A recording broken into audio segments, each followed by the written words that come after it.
Hi guys, welcome back to my channel. ఈ video ఏందనేది మీకు ఆల్రెడీ తెలిసే ఉంటుంది. ఆ thumbnail లో చూసే ఉంటారు కదా. మా అక్కకు ఫిట్స్ వచ్చింది. పెళ్ళైన తర్వాత ఇది సెకండ్ టైం వచ్చుడు ఫిట్స్. ఎప్పుడు వచ్చిందంటే మా అక్కకు ఫస్ట్ కొడుకు పుట్టినప్పుడు వచ్చింది. కొడుకు పుట్టిన 10 డేస్కి వచ్చింది. కానీ అది ఓన్లీ 5 మినిట్స్ అట్లా వచ్చి పోయింది. ఇప్పుడు మళ్ళీ సెకండ్ టైం ఆఫ్టర్ 6 ఇయర్స్ తర్వాత మళ్ళీ తనకు ఫిట్స్ వచ్చింది. అప్పుడు వచ్చినప్పుడు అట్లా 5 మినిట్స్ అట్లా వచ్చి పోయింది. అప్పుడు ఇంకా ఎట్లా అంటే బాలంతా డెలివరీ అయ్యి ఆ పెద్ద ఆపరేషన్ అయ్యి 10 డేస్ అవుతుంది అంతే. 10 డేస్కి వచ్చింది. అసలు కుట్లు పగిలిపోతాయి ఎట్లా ఏం కథ అని మస్తు భయమైంది అప్పుడు. కానీ అప్పుడు కొంచెం మంచిగా ఉండే. పొద్దుగాల వెళ్ళి కొంచెం చిన్న మచ్చ వచ్చిందని చెప్పారు. స్కానింగ్ తీపించుకున్నారు. శ్రీనివాస్ హాస్పిటల్ వీళ్ళు స్కానింగ్ తీపించుకున్నారు. చిన్న మచ్చ వచ్చిందని చెప్పారు. ఇంకా మళ్ళీ సూదులు ఇంజక్షన్లు అవన్నీ వేసేసి మెడిసిన్స్ ఇచ్చి పంపించేసారు సాయంత్రం వరకు ఇంటికి. అప్పుడు మరి ఇంత ఘోరంగా లేదు గాయస్. మా అక్క దాని తెల్లారే లేచింది, తన పనులు తాను చూసుకున్నది, బాత్రూమ్ పోయింది, ఇట్లా అంతా మంచిగానే ఉండే. కానీ ఇప్పుడు వచ్చిన ఫిట్స్కి చాలా డిఫరెన్స్ ఉంది. అప్పుడు తను ఫిట్స్ వచ్చినప్పుడు 5 మినిట్సే వచ్చింది. కానీ ఇప్పుడు ఫిట్స్ వచ్చినప్పుడు మాత్రం దాదాపు 20 మినిట్స్ వచ్చింది. మరీ సివియర్ గాయస్. అసలు 20 మినిట్స్ అంటే ఇట్స్ నాట్ ఏ జోక్. మా అక్క వాళ్ళు ఎట్లా అనంటే వాళ్ళది రేకుల ఇల్లు. వాళ్ళకు చలికాలంలో కూడా ఇంట్లో పోతే ఉడకపోతుంది మస్తు ఘోరంగా. కాబట్టి వాళ్ళు కూలర్ వేసుకుంటారు. అసలు ఇంకా మా భయ్యాని ఇంకా పక్క మంచంలో ఉన్నాడు కాబట్టి చూసిండంట. గుర్రు గుర్రు గుర్రు గుర్రు అంటుంటే లేపిండంట. లేపుతంటే అసలు లేవలేదంట. లేవకపోయేసరికి వాళ్ళ ఫ్రెండ్స్కి ఫోన్ చేసాడు. దగ్గరే ఉంటాడు. వాళ్ళు ఒక తొందరగా రాండ్రా ఇట్లా అయింది అని అంటే వచ్చేసారు. వచ్చినాక ఎంత లేపినా లేస్తలేదు. మళ్ళీ ఎంత చెంపల మించి ఇట్లా ఇట్లా కొట్టినా కూడా లేస్తలేదు. అంటే జన్మం తీసి ముక్కులా కాళ్ళకు చేతులకు అంతా రాసి ఎంత అని అంటే అసలు ఇంకా మా భయ్యాన్ని ఒక్కడే అక్కడ ఎవరు లేరు. మా అక్క, మా భయ్యాన్ని, మా ఇద్దరు పిల్లలు. వాళ్ళకేం తెలుసు? వాళ్ళకేం తెలియదు కదా. ఇట్లా ఫిట్స్ వచ్చినప్పుడు ఎంత భయం అవుతుందో నాకు తెలుసు గాయస్. ఎందుకంటే మా అక్కకు ఫస్ట్ టైం ఫిట్స్ వచ్చినప్పుడు నేను అక్కడే ఉన్నా. నేను అప్పుడే బోల్దామి ఇంట్లోకి వస్తున్నా. ఫిట్స్ వచ్చిందని చెప్పి నేను ఇల్లు చుట్టంగా తిరుగుతున్న బోల్ పట్టుకొని ఏం దొయ్యక నాకు. అంటే అంత ఘోరంగా అనిపిస్తుంది ఫిట్స్ వచ్చినప్పుడు. అంత ఘోరంగా చేస్తాండ్రు. ఇంకా ఆడవు మనకు కాలు చేతులు ఆడవు. అట్లా ఇంకా వాళ్ళకందరికి ఫోన్ చేసుకున్నాడు. మళ్ళీ కొద్దిసేపు లాస్ట్కి చేసినట్టున్నాడు నాకు తెలిసి దాదాపుగా. నాకు ఫోన్ చేయగానే వాళ్ళు ఫస్ట్ భయమైంది. ఈ టైంలో ఫోన్ వస్తుంది ఏంది, వాళ్ళకి ఏమైంది అని ఫస్ట్ భయమైంది. ఫోన్ లిఫ్ట్ చేయగానే హలో భైజన్ అని చెప్పగానే ఇట్లా ఆశు ఇట్లా ఆపకప్పుడు ఆదిల్ అంటే మా ఆప వాళ్ళ కొడుకు, మా అక్క కొడుకు. ఫస్ట్ ఆదిల్ గానికి ఇట్లా పుట్టినప్పుడు ఇట్లా అయింది చూసినవారా, అట్లా అవుతుంది అసలు నోట్లోంచి మాట వెళ్తలేదని ఇంకా మా భయ్యని ఏడుస్తాండి. నాకు అసలు భయమైంది యాక్చువల్గా. అసలు ఆ ఫిట్స్ లేకుంటే ఏంది, నైట్ ఏమైంది అని చెప్పి ఇంకా నాకు ఆడట్లే. అప్పటికే ఇక ఫాస్ట్ కొట్టుకుంటుంది గుండె. ఎట్లా అంటే 100లో కొట్టుకుంటుంది అనుకో. ఇంకా మొస్త వచ్చినట్టు అవుతుంది నాకు. భయ్యాన్ వస్తానా, నేను టెన్షన్ పడకు, నేను వస్తానా, ఏం కాదు భయ్యాన్ అని చెప్పి నేను ధైర్యం చెప్తున్నా. ఆ భయ్యాన్ రారా షో ఇట్లా అవుతుందిరా, మాట్లాడతలేదురా, ఇట్లా చేస్తుందిరా అని అంటాడు. అప్పటికి ఇంకా ఆయన భయ్యాన్ అట్లా మాట్లాడుతుంటే నాకు ఇంకా ఇక ఆగమాగం అవుతుంది. నాకు ఇంకా పానం అంతా. ఫోన్ కట్ చేసి ఇంకా నేను మళ్ళీ మా మమ్మీ కూడా చెప్పలేదు. ఎందుకంటే మా మమ్మీకి కూడా హెల్త్ బాగుండలేదు. అంటే మా మమ్మీకి మెడనరాలు. అంటే మా మమ్మీ ఒక్కతే కదా. మళ్ళీ టాపిక్ ఇక్కడ డైవర్ట్ అవుతుంది. వినండి, ఇది కూడా వింటే మీకు అర్థమవుతుంది. మా మమ్మీకి ఎట్లా అంటే మా మమ్మీ ఒక్కతే. మనం సింగిల్ పేరెంట్. మా మమ్మీ మా కోసం అని తోట పండిస్తాం మేము. మా మమ్మీ ఒక్కతే నీళ్ళు కట్టుకుంటుంది, మందు కొట్టుకుంటుంది. 20 పంపులు దాగకూడదు ఒకటే రోజు. అట్లా కొట్టి మా అమ్మకి ఏమైందంటే ఇక్కడ మెడనరాలు ఉంటాయి కదా, అవన్నీ సతికిపోయాయంట. కొంచెం ఎండకు కూడా పోవద్దు, కొంచెం స్ట్రెస్ కూడా తీసుకోవద్దు. కొంచెం స్ట్రెస్ తీసుకున్నా మీకు అసలు మందులే పని చేయ అని చెప్పారు. అయినా కూడా మా మమ్మీ పని చేస్తుంది. ఎవరండి పని చేయకుండా ఉంటారు? ఇప్పుడు పల్లెటూర్లలో ఎండ పని చేయకపోతే ఎవ్వరికి కుదరదు. కానీ మా అమ్మ పోతుంది. ఆ గోళీలు రోజు వేసుకుంటూ కూడా పోతుంది. ఆ సార్ ఎంత చెప్పినా మా మమ్మీ ఇంకా పోతూనే ఉన్నది. అట్లా కొంచెం స్ట్రెస్ తీసుకున్నా మా మమ్మీకి ఆల్రెడీ చెయ్యి గుంజుతుందంట. ఈ చెయ్యి గుంజి ఏమవుతుందంటే ఇట్లా మెడనరాలు తక్కిన వాళ్ళకు ఫిట్స్ రాదు, డైరెక్ట్ పక్షవాతం వస్తుంది. అట్లా అందుకనే నాకు భయం అయ్యి మా మమ్మీకి నేను చెప్పలేదు. మా మమ్మీ చెప్పకుండా డైరెక్ట్ నేను డోర్ తీసుకొని బయటకు వచ్చి మా పక్క పంటే మా అక్క ఉంటుంది.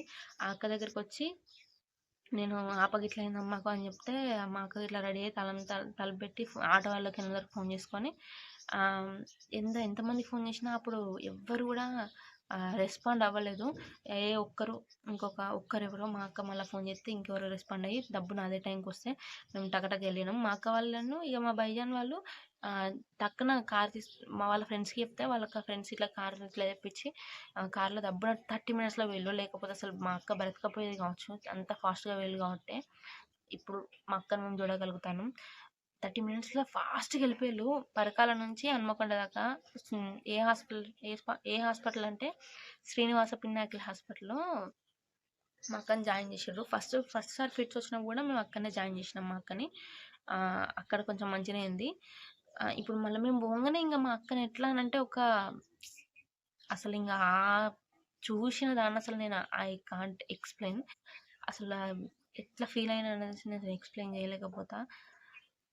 ఎట్లా అంటే అసలు ఎట్లా పండుకున్నది అంటే పోగానే నాకు అసలు మస్తు ఏడుపొచ్చింది. అంత ఘోరంగా పండుకున్నది మా అక్క. ఇట్లా పండుకొని ఉన్నది. నాకు అసలు పోయేదాకా మాకు అసలు అరచేతిలో పానం ఉన్నది. ఎందుకంటే అసలు 20 మినిట్స్ అంటే అసలు 20 మినిట్స్ ఫిట్స్ వచ్చిందంటే అసలు ఇది చాలా సీరియస్ కాయస్. అసలు వాళ్ళకి ఇంకా మా భయ్యానికి ఇంకా అంత తొందరగా పట్టుకున్నాడు. అంత తొందరగా ఈయన లేపి వాళ్ళందరినీ పిలిచి మాకు ఫోన్ చేసి ఆటో అక్కడ కారోని పిలిచి ఇదంతా చేసిందంటే అసలు ఆయన మా భైజాన్ ధైర్యం ఇంకొంచెం పెద్దది. ఆ పరిస్థితులు ఎట్లున్నదంటే మాట్లాడలేకపోతాను అసలు. ఎట్లా అంటే నోట్లో నుంచి మాట అసలు బయటకు వస్తలేదు. కళ్ళు ఇట్లా మూసుకపోతున్నాయి. అసలు పోయినాక కొంచెం నిమ్మలమైంది అనుకోండి. ఎందుకంటే అక్కడ డాక్టర్లు ఉన్నారు, అందరు చూసి వెంటిలేటర్స్ అవి ఇవి అని పెట్టిరు కాబట్టి కొంచెం ఇంకా నిమ్మలమైంది. దాని తర్వాతకి మళ్ళీ అదే రోజు 11 గంటల వరకు డాక్టర్ వచ్చి అడ్మిట్ అవ్వండి, చాలా పెద్ద ప్రాబ్లం ఉన్నది, బాగా పెద్ద ప్రాబ్లం ఇది. యాక్చువల్‌గా మా అక్కకి ఏమైందంటే మెదడులో పురుగులు చచ్చిపోయినాయంట. ఒక పురుగు చనిపోయి అది చాలా పెద్ద ఇన్ఫెక్షన్ అయిపోయింది. ఆ ఇన్ఫెక్షన్ వల్ల మా అక్కకు ఫిట్స్ వచ్చింది. అది కూడా నార్మల్‌గా కాదు, చాలా పెద్దగొచ్చింది. చాలా ఎక్కువొచ్చింది. 20 మినిట్స్ వచ్చింది ఫిట్స్. మెడిసిన్స్ తోటి అది తగ్గేది కాదు కాబట్టే వాళ్ళు ఇంజెక్షన్‌లతోని తగ్గియాలని చూసిర్రు. మీరు 'ఎందుకంటే ప్రేమంట' సినిమా చూసుంటే అందులో హీరోయిన్‌కి 3 ఇంజెక్షన్స్ అవి టైమ్ టు టైమ్ ఉంటాయి కదా! అట్లనే మా అక్కకు కూడా 3 ఇంజెక్షన్‌లు టైమ్ టు టైమ్ ఏసిర్రన్నట్టు. బాగా పెద్ద ప్రాబ్లమ్ ఉంది, ఖచ్చితంగా మీరు జాయిన్ కావాలి, 4-5 డేస్ ఉండాలి ఖచ్చితంగా అని చెప్పిర్రు. మార్క్స్‌లో అన్నీ జాయిన్ అయినాం, ఉన్నాం. 4-5 డేస్ ఉన్నాం. దాని తర్వాత ఇంజెక్షన్లు ఐసీయూలో వేసిర్రు మా అక్కని. ఇంజెక్షన్లు అవి ఇవి అన్నీ ఎక్కినాయి. ఇప్పుడు ఇంటికి వచ్చినాం మేము. 5 డేస్ తర్వాత ఇంటికి వచ్చినాం. ఇంటికి వచ్చినాక కూడా మా అక్కకు లేచి నడిచేంత ఓపిక కూడా లేదు. ఎట్లా నిద్ర పోతుందంటే కానీ నైట్ అంతా నిద్రపోవుడే, తెల్లని దాకా నిద్రపోవుడే, పొద్దున్న దాకా నిద్రపోవుడే. ఒక 24 అవర్స్‌లా 2 అవర్స్ మాత్రమే మా అక్క తెలివితోని ఉంటుంది. అది కూడా బాత్రూమ్ పోయినప్పుడు. అంతే తప్ప అసలు తెలివితోని ఉండలేదు. మొత్తం పడుకుంటున్నది. మా అక్క పండుకున్నప్పుడల్లా మాకు భయమైతుంది ఇంతసేపు పడుకుంటుందని. మేబీ టాబ్లెట్స్ పవర్ఫుల్ ఏమో అని మళ్ళీ అనిపించినప్పటికీ ఆ భయం మళ్ళీ మాకైతుంది ఎక్కువ. అట్లనే పడుకుంటుంది. లేచి కూర్చుంటున్నా కూడా నాకు చాతనైతలేదు అంటుంది. అట్లా కళ్ళు తిరిగినాయి అంటుంది, కళ్ళు తిరుగుతున్నాయి అంటుంది. కొద్దిసేపు కూర్చొని కొద్దిసేపు మంచిగా ఉన్నట్టే ఉంటుంది. దాని తర్వాత అంతటినో దాన్ని పోయి పడుకుంటా అని అంటుంది. అంటే అంత సివియర్గా వచ్చింది అన్నట్టు ఆ ఫిట్స్. నేను అక్కడ హాస్పిటల్ వీడియోస్ అన్ని క్యాప్చర్ చేద్దాం అనుకున్నాం కానీ 2 వీడియోస్ కూడా తీసిన, కానీ వాళ్ళు తీయనియలే. మొత్తం నేను తీసిన వీడియోస్ కూడా వాళ్ళు డిలీట్ చేయించారు.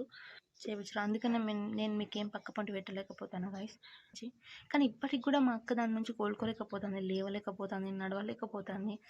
కొద్ది దూరం నడవంగానే నాకు కళ్ళు తిరుగుతున్నాయి, రారాశి అని పట్టుకుంటుంది. ఇప్పుడు మళ్ళీ రేపు అపాయింట్మెంట్ ఉన్నది, రేపు వెళ్ళి చూయించుకుంటే ఎట్లా అనేది తెలుస్తుంది. ఇప్పటి వరకు అయితే మా అక్కను నీస్ అయితే ఏం తినకన్నాడు, కూరగాయలు తినమని చెప్పిండు, స్వీట్స్ ఇట్లా ఏం తినకని చెప్పిండంట. మళ్ళీ రేపు వెళ్తే తెలుస్తుంది. ఇంకా మొత్తానికి అయితే 5 డేస్ ఉన్నారాడ. మా అక్కకు రాకముందు కూడా ఒక 2 డేస్ ఇంకా ఫిట్స్ వస్తుంది, 2 డేస్లో ఫిట్స్ వస్తుంది అన్నప్పుడు కూడా మా అక్కకి చెయ్యి మొత్తం గుంజిందట. దేంతో ఇట్లా పట్టుకురాలేదట. అంటే పట్టు కూడా లేకపోయేదంట. ఏదైనా పట్టుకుందామన్నా కూడా మా అక్క నాకు ఊరికే చెప్పేది, చెయ్యి నొప్పులు ఎత్తుంది రా, చెయ్యి బాగా నొప్పులు ఎత్తుంది, ఇక హాస్పిటల్కి పోవాలి, మళ్ళీ ఒకసారి మందులు కూడా దగ్గర పడ్డాయి అని చెప్పేది అనేది. మా అక్కకు ఫిట్స్ వచ్చేదానికంటే ముందు కూడా 1 ఇయర్ నుంచి వాడుతుంది మందు. 1 ఇయర్ నుంచి మందులు వాడుతుంది. తలకాయ నొప్పులు ఎత్తుంది, మెడనరాలు గుంజుతున్నాయి నాకు బాగా అని చెప్పి వాడుతుంది మందులు. వాడినాక కూడా సార్కి చెప్పిందంట, ఊరికే మందులు రాసి పంపిస్తానని.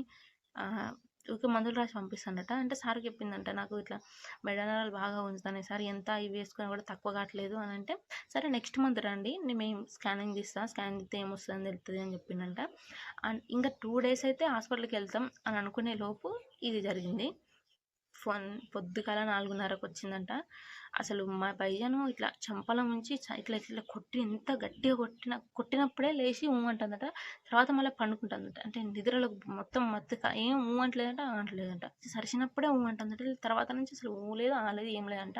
ఇంకా 30 మినిట్స్లో హాస్పిటల్కి పోయారు. హాస్పిటల్ నుంచి సార్ వాళ్ళు అంతా చూసుకున్నారు. అప్పుడు ఇంకా కొంచెం నిమ్మలమైంది. ఇప్పటికి కూడా మాకు అసలు కోలుకుంటలేదు. రేపు పోయి ఇట్లా ఇట్లా ఏంది ఇట్లా అని అడుగుతారంట వాళ్ళు.